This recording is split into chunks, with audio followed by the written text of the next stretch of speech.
Shalom Aleichem Mishpacha Yekara, chères auditrices et auditeurs. Abordons à présent la paracha de cette semaine qui tombe pendant le mois de Kislev. Hein? Il n'y a pas longtemps, on a fait le Rosh Chodesh du mois de Kislev, un mois très important. Il faut se réveiller, d'accord? Hein? Il ne faut pas qu'il se couche ni qu'il s'endort, qu'il se lève. Qui tombe en plein hiver, Nachon, bien entendu. Ce mois fait partie des constellations. La constellation du mois de Kislev, c'est Keshet, Nachon. C'est l'arc-en-ciel.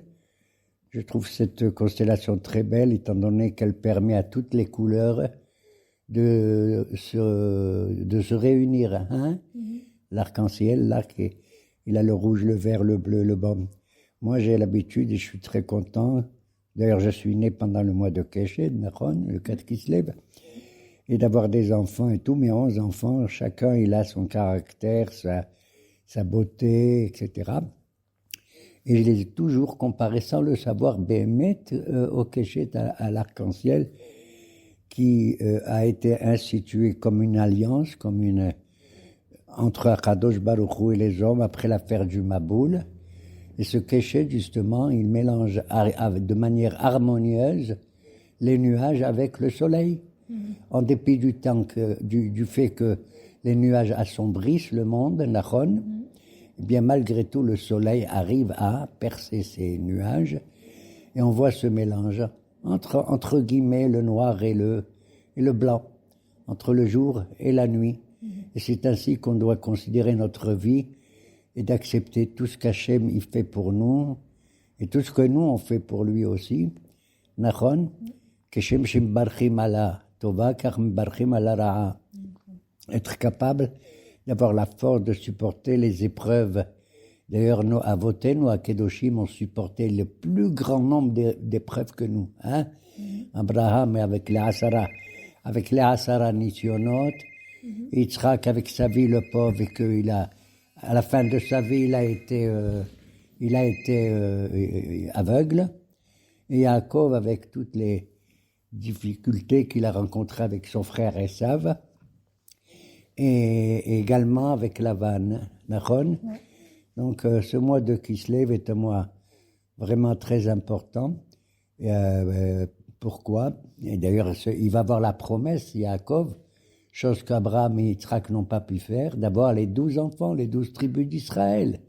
Et pourquoi ce chiffre 12?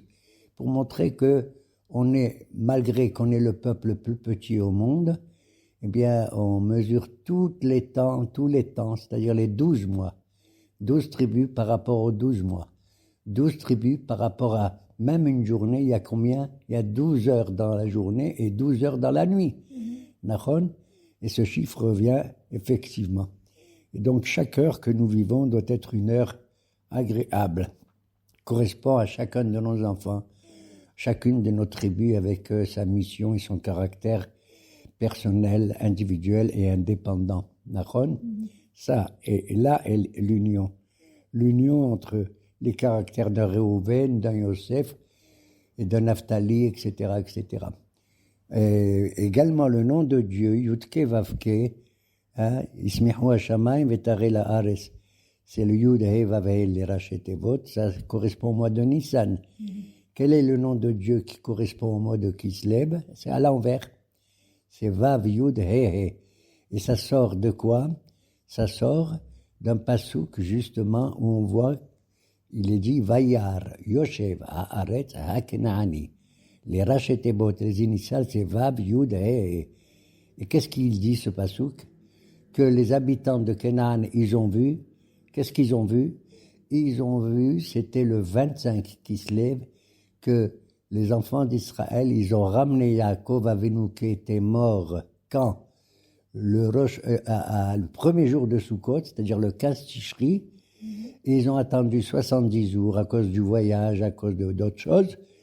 70 jours après le 15 Tishri, ça tombe quand? Le 25 Kislev, c'est-à-dire le jour de Hanouka. Et quand il est arrivé, tous les rois de Canaan, ils sont venus, Vayar Yoshev Haaretz Hakenaani, Nachon, et ils ont vu que le plus important des tribus, entre guillemets, c'était Yosef, qui était comme un roi. Il a mis sa couronne sur le cercueil de Yaakov, Avinu, son père, et tous les princes, les ministres de Canaan, ils ont fait pareil. Ils ont mis leur couronne et tout. Ils ont été impressionnés, mamash.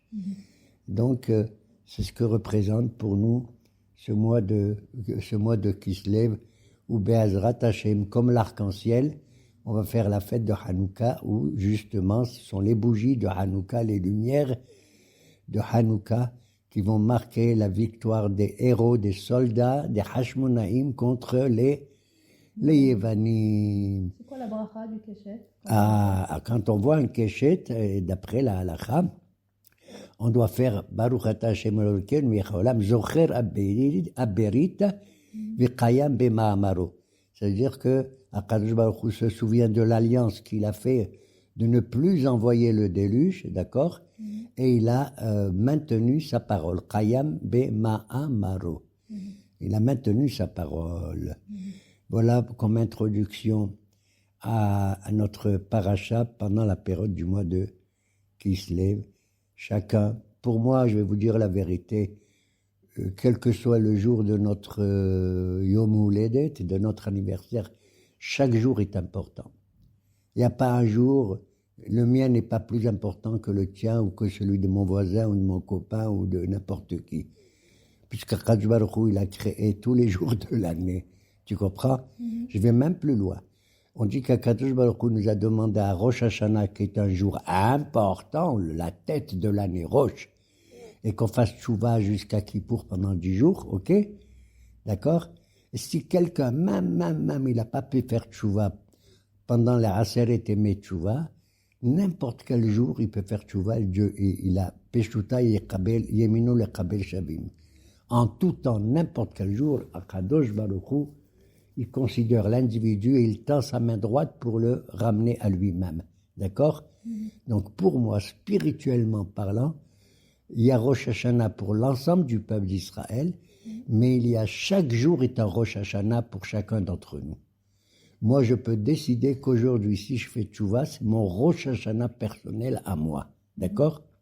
Il n'y a pas de moment où Akadosh Baruch Hu, il n'a pas de rahmanout, il n'a pas justement ce hesed vis-à-vis de son peuple et même des autres gens de l'humanité. Je vais vous dire, je l'ai déjà dit, mais je vais le confirmer, que même parmi les goyim, la Torah et la Gemara citent un homme qui s'appelle Antonin Nachon, ça a donné le nom d'Antoine de nos jours, qui était un prince de Rome, il était le copain. Et le Havruta, il étudiait la Torah avec Rabbi Yehuda Hanassi, Besséder, et j'avais dit que c'est grâce, lui, Antonin et Rabbi Yehuda Hanassi, quand ils étaient bébés, qu'ils ont changé leur bébé pour pas qu'on tue Barmenan, Rabbi Yehuda Hanassi, qui avait fait la brite. Et un beau jour, Antoninus a dit à Rabbi, dis-moi, moi maintenant j'aime la Torah, vraiment je sens que elle est merveilleuse, votre religion. Est-ce que j'ai le droit, Rabbi, est-ce que j'ai le droit de manger le Korban Pessah? Alors il lui a dit, tu as le droit de faire beaucoup de choses, mais tu peux pas. Il lui a dit, pourquoi? Il lui a dit, parce que c'est écrit dans la Torah, Kol Harel lo yuchalbo. Un homme qui n'est pas circoncis, il ne peut pas manger le Korban de Pessah. Même un juif qui n'est pas circoncis, à plus forte raison, un non-juif comme toi. C'est ce qu'il a fait Anthony. Je deviens dingue. Immédiatement, à son âge, je ne sais pas quel âge il avait, il s'est circoncis lui-même. Tu entends? Et il s'est circoncis rien que pour mériter de pouvoir manger le Korban Pessah. Cette histoire m'a beaucoup marqué et je la raconte de telle sorte que nous devons considérer aussi qu'il y a quelque part dans le monde aussi des Hassidés Umot Haolam. Et il y a des méchants comme celui que Yaakov Avinu va rencontrer quand il se sauve de Esav qui a voulu le tuer, qui a dit Krebu yemei velavi vargat Yaakov et Tahi. Et Yaakov, sur l'ordre de ses parents, Yitzhak et Rivka, il quitte Be'er-Sheva pour aller à Haran. Le Or HaHaim HaKadosh, dans ce premier verset où il est dit Vayetze Yaakov mi Be'er-Sheva vayelech Harana, il dit c'est pas uniquement un événement qui a touché Yaakov, C'est un événement qui touche chaque individu, homme ou femme. Pourquoi? Il voit ça au niveau spirituel, au niveau du Nistar. Ça veut dire que un individu, il est sorti de Beersheba. C'est quoi Beersheba? C'est le puits du serment, de la Shevoah.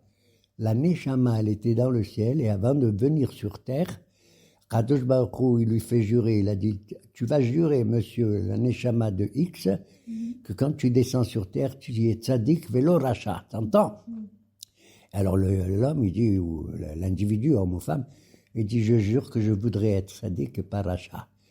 Et ça, c'est ce que dit le Rahaim HaKadosh, Beersheba, le puits où on a fait le serment, où on a juré, d'accord?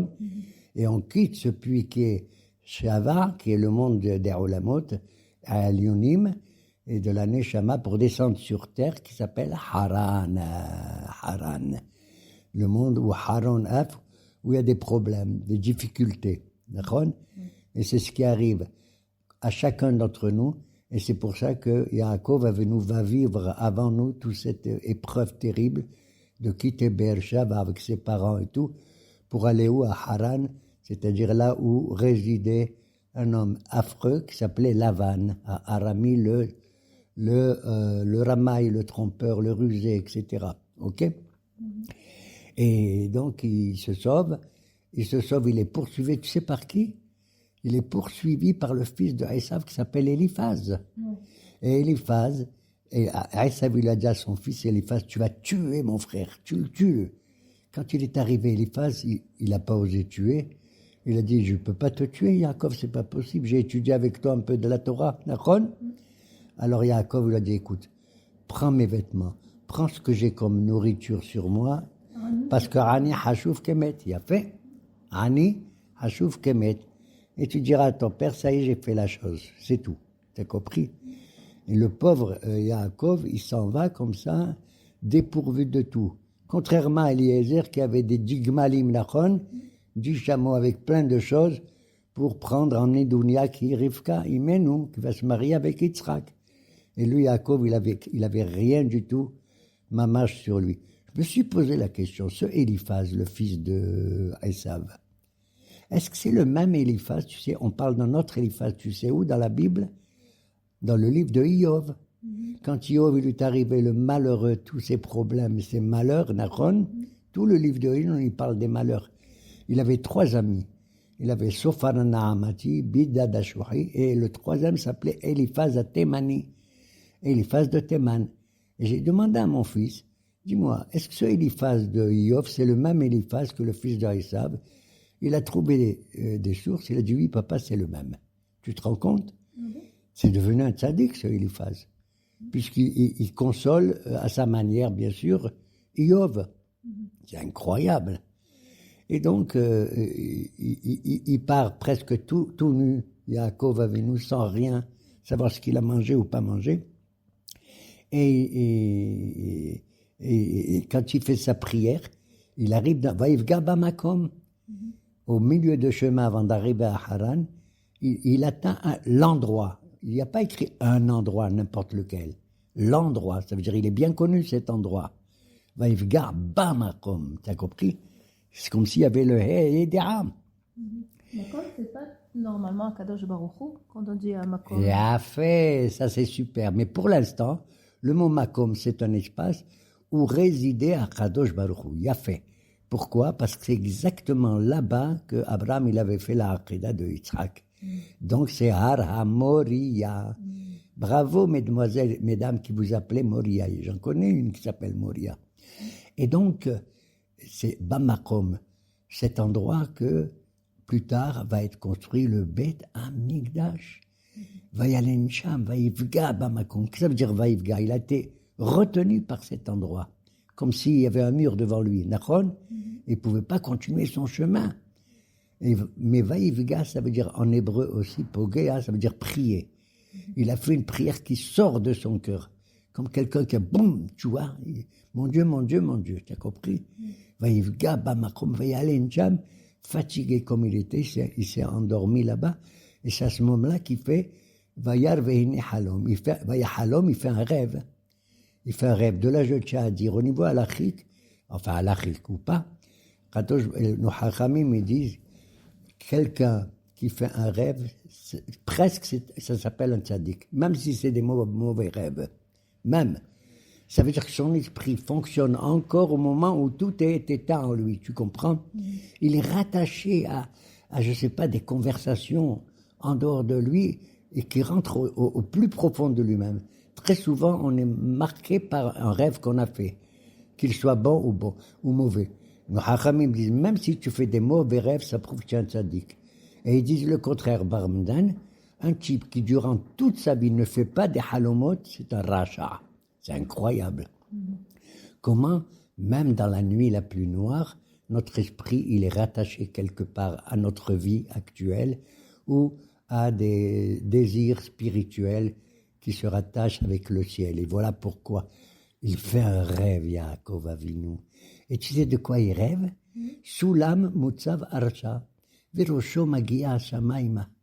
Je trouve ce rêve merveilleux. Il rêve d'un soulam, d'une échelle, qui va vers la terre et qui se dirige vers le ciel aussi. D'accord? Ça, une échelle, je vais employer le terme au niveau moral, c'est pas d'Afka une échelle qu'on voit vraiment, mais c'est, comme on dit en français, l'échelle des valeurs.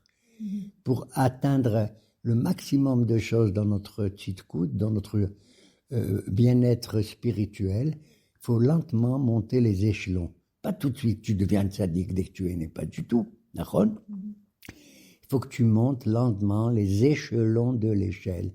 Et ainsi, tu commences d'abord par un petit échelon de valeur morale, où tu te comportes bien vis-à-vis de toi-même, vis-à-vis de toi, vis-à-vis des autres, vis-à-vis de la famille, etc. Petit à petit, sous la Mutzab Arta, d'accord?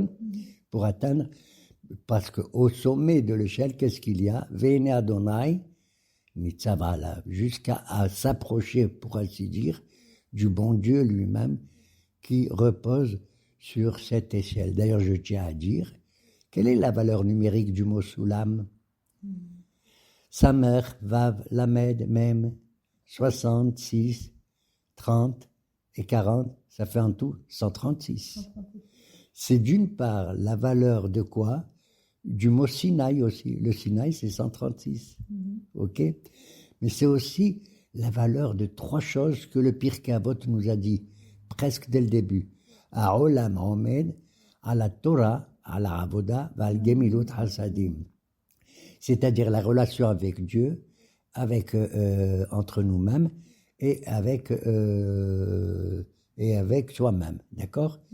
Et d'ailleurs, ils appellent ça Torah Avoda Gemilut Hasadim. Tu sais comment ils disent? Ça s'appelle Kol, Tzom et Mammon. Kol, c'est la voix, c'est la prière, c'est l'étude de la Torah. Avoda, c'est la prière. Une prière où tu te retiens toi-même comme un tzom. Et le Mammon, l'argent, c'est Gemilut Hasadim.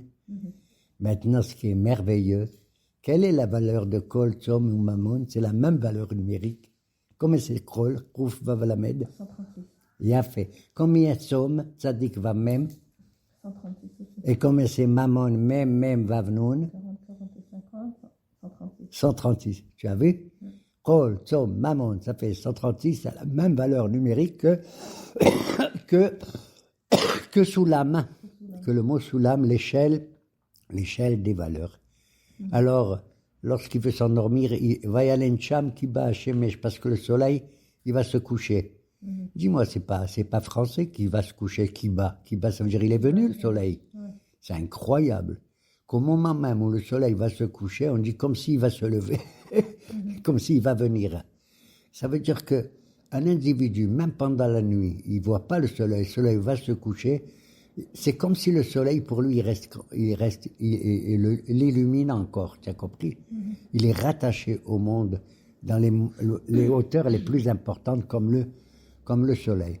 D'autres, ils disent, tu sais, mais c'est un pirouche. Pourquoi il va y aller une cham qui bat chez Shemesh? Parce qu'il est venu le soleil. Qui c'est le soleil? C'est Esav. Parce que les chrétiens, les chrétiens viennent de Esav, ils avaient un calendrier solaire. Et tandis que les musulmans, ils ont un calendrier lunaire, rattaché uniquement à la lune. Voilà pourquoi eux, des fois le ramadan est en juillet, des fois en août, des fois en janvier, etc. Mais nous avons un calendrier qui unifie et le soleil et la lune. On appelle ça le calendrier luno-solaire. Voilà pourquoi, pendant les 12 mois de l'année, de temps en temps, on ajoute un 13e mois pour faire en sorte que la lune et le soleil soient conformes et forment un couple merveilleux, majestueux. Il y a 12 mois comme 12 Shvatim. Ah oui, on est à 12 mois, je le dis, comme les 12 Shvatim, comme les 12 heures du jour, comme les 12 heures de la nuit, etc. Mais c'est d'air. Et c'est 12 Shvatim. Et donc, Kiba Hashemesh, il se réveille, il a mis 12 pierres autour de lui pour être protégé, avant de dormir. Et les pierres, elles se disputaient entre elles, chacune a dit non, non, non, je veux que le tzaddik mette sa tête sur moi, non, sur moi. Quand il se réveille, il voit que les 12 pierres, il n'y en a qu'une seule. Ils sont tous unifiés. Regarde, ça prouve que si des pierres, c'est dur comme tout, hein. Comment des pierres, quoi. Oui, il a une tête comme une pierre, celui-là. Ils arrivent à s'unifier à plus forte raison, nous, qui sommes faits de chair et de sang, nachon, qu'on doit s'unifier. C'est ce qu'il a dit, le prophète Ézéchiel. Va siroter lachem et leva even, la tête lachem lev basar. Je vais enlever de chez vous, le cœur de pierre que vous avez pour le transformer en cœur de chair. T'as compris? Cette phrase, elle est merveilleuse qu'il a dit le prophète. Prophète Ezechiel, il se donc, et il demande au bon Dieu, je te demande, Achen yesh Elohim bamakom hazeh ve'anochi lo yadati. Et il parle comme sa mère. Tu te rends compte? Je prends conscience que cet endroit où je suis, c'est la Hara Moria, yesh Adonai bamakom hazeh. Dieu est dans cet endroit. Ve'anochi. Tu vois, il associe le mot Zé et Anochi. Zé, c'est Olam Hazé. Anochi, c'est le Olam Haba, puisque le bon Dieu dit Anochi, Adonai, Asher Otziticha Melech Misraël. Le seul personnage qui peut dire Anochi, c'est moi, c'est le bon Dieu. D'accord? Sinon, c'est de l'égoïsme. Et il emploie la même phrase. Je vois dans cet endroit l'union entre le Olam Hazé et le Olam Haba. D'accord? Zé et Anochi. D'accord? D'ailleurs, entre guillemets, le mot Zé, comment tu l'écris? Zaïnehe. C'est quelle la valeur numérique? 13 et 12. 7 et 6. Il y a fait, 7 et 5. 12. Ça fait 12. Tu vois, comme c'est merveilleux. Voilà pourquoi on dit aussi Zé Eli Venvehu. Zé, encore. Et il dit Yesh Elohim Bamakom Hazé. Makom. Et tu as dit, ma fille Déborah, elle est merveilleuse avec qui je fais le cours. Ça dit que Kadosh Baruch Hu, on l'appelle aussi Makom. Oui, exactement. C'est merveilleux. D'ailleurs, d'où je le sais, moi, parce que je suis un homme intelligent. Parce qu'à Pessah, dans la Haggadah, qu'est-ce que je dis? Baruch HaMakom, Baruch, béni soit le Makom. Ça veut dire que le monde, c'est pas le lieu du bon Dieu, c'est le bon Dieu qui est le lieu du monde. T'as compris?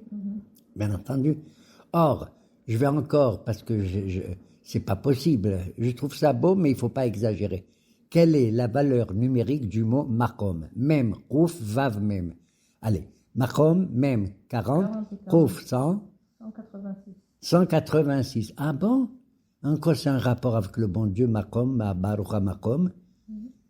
Madame, si tu prends le nom du bon Dieu, Yudke Vavke, Hachem, d'accord? Qui est 26, Yudke Vavke. Tu multiplies chaque lettre avec elle-même. Le Yud, c'est 10. 10 fois 10. 100. Le He, 5 fois 5. 25. Le Vav, 6 fois 6. 36. Et le dernier He, 5 fois 5. Encore 25. Ça fait combien? 186. C'est Baruch HaMakom, Baruch. Il n'y a pas un seul endroit au monde où Hachem ne met pas sa Shekhinah, même s'il a choisi que la villa où il va habiter, la belle villa de ses vacances, c'est Yerushalayim. Tu as compris?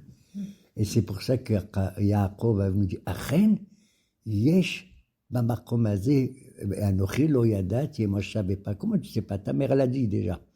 Oui, mais elle a dit pour elle-même. Elle ne nous a jamais dit, notre mère Rivka. Ok? Et il se lève et il poursuit son voyage, vers Haran. Et pour conclure, j'ai déjà à te dire. Marié à quel âge? Il est allé se marier en fait. À quel âge il avait? Bon, après on va me critiquer si je dis quel âge il avait. Parce que dans les Pirkavot, on dit qu'un homme, il grandit petit à petit, il faut qu'il se marie au moins à l'âge de 18 ans pour faire la mitzvah d'accouplement et de perurbu, d'avoir des enfants. D'accord? Ben Shmona Esrei, la Choupa. Tu sais quel âge lui il avait? Mais je vais pas critiquer Barmenan. C'est ce qui leur arrive, c'est des nisyonos, des épreuves que nos avot ils ont eues. Il a quitté ses parents à la poursuite après Esav. Il avait à ce moment-là 63 ans. Qu'est-ce qu'il fait?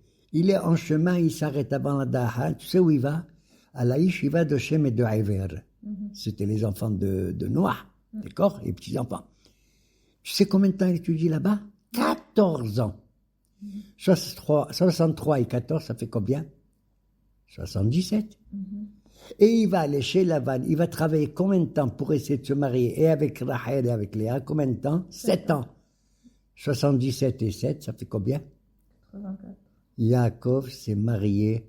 Mazal Tov, Mazal Tov. Un Hatan aussi jeune que ça, on n'a pas vu. D'accord? Il avait exactement 84 ans. C'est incroyable. Ce sont des nisyonotes. Voilà pourquoi ils ne méritent pas d'être les enfants du peuple, mais les avot. Shelosha avot, et les arba'a imaot, t'as compris? C'est en tant que père.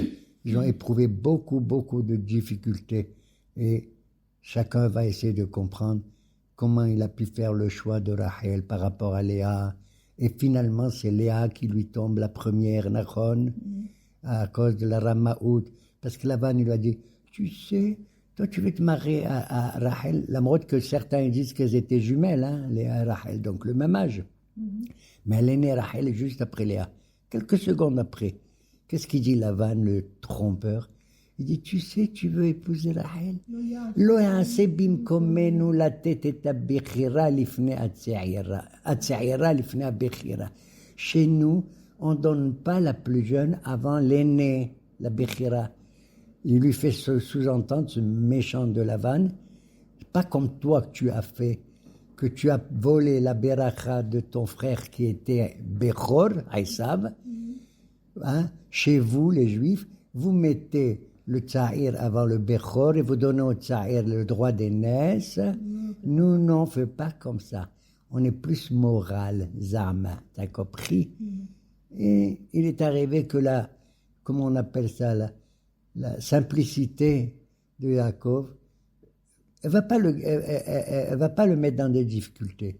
Finalement, c'est Akadosh Baruch Hu qui voulait qu'il épouse et Rachel et Léa et encore 2 autres femmes, tu entends? Qui c'est les 2 autres? Bilha et c'est grâce à ces 4 femmes qu'il a eu les 12 enfants d'Israël. De là, pour conclure, je dirais que d'après la halakha, un homme pouvait épouser dans les temps anciens 4 femmes. Tu entends? Il y a un rapport avec ça.